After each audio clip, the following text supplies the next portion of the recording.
আজ আমি রান্না করছি ফ্রাইড রাইস। প্যান গরম করে আমি দিয়ে দিলাম বাটার, সঙ্গে আমি একটু সয়াবিন তেল দিয়ে দিলাম, নাহলে বাটারটা পুড়ে যাবে। এবার আমি দিয়ে দিচ্ছি ম্যারিনেট করে রাখা মুরগির মাংস। বুকের মাংসটাকে আমি ছোট ছোট করে কেটে নিয়েছি। এর মধ্যে আমি সয়া সস, আদা বাটা, রসুন বাটা দিয়ে ম্যারিনেট করে রেখেছিলাম, একটু ভেজে নিলাম। এর মধ্যে আমি কিছুটা চিংড়ি মাছ দিয়ে দিলাম। সবগুলো আমি অল্প একটু কিছুক্ষণ ভেজে নিব, মাংসটা সাদা হয়ে আসা পর্যন্ত। মাংসটা ভাজা হয়েছে, আমি এখন এটাকে নামিয়ে নিচ্ছি।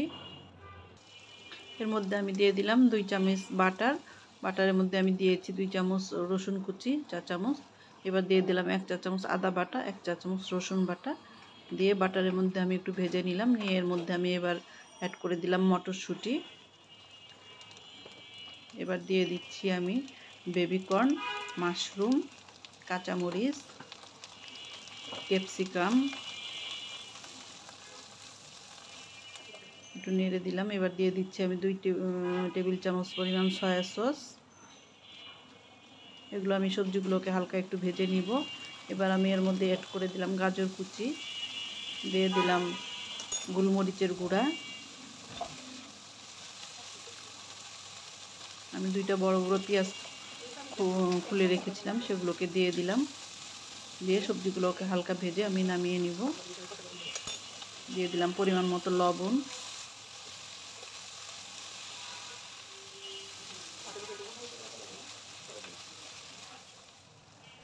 সবজিগুলো ভাজা হয়েছে, আমি এগুলোকে এখন উঠিয়ে নিচ্ছি। এবার এই প্যানের মধ্যে আমি দিয়ে দিলাম 2টা ডিম।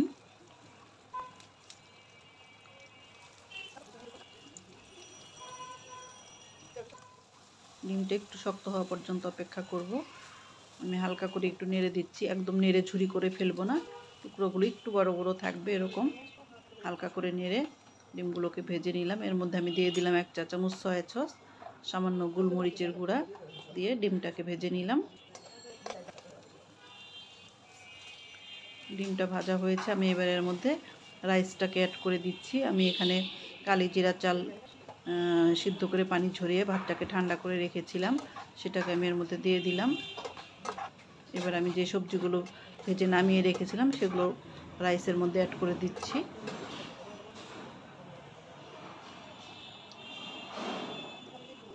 এর মধ্যে আমি আর 2 টেবিল চামচ সয়া সস অ্যাড করে দিলাম। মনে হলো সয়া সসটা একটু কম হয়েছে।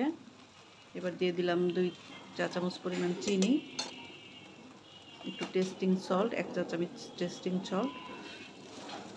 সব কিছু দিয়ে আমি সবগুলো উপকরণ একবারে ভালোভাবে মিশিয়ে নেড়ে নামিয়ে নিলেই তৈরি হয়ে যাবে আমার সুস্বাদু ফ্রাইড রাইস।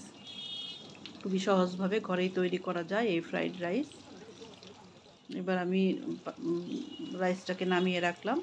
এবার আমি পাশের চুলায় একটু চিকেন ফ্রাই করে নিচ্ছি রাইসটার সঙ্গে সার্ভ করার জন্য।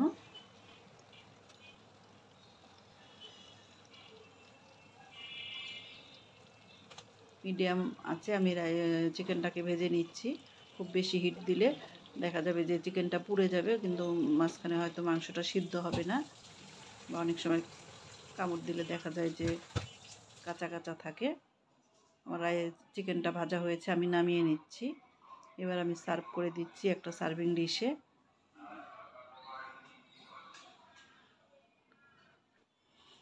চিকেন ফ্রাই এবং রাইস দুটোই খুবই ভালো হয়েছিল খেতে, সবাই খুবই পছন্দ করেছে।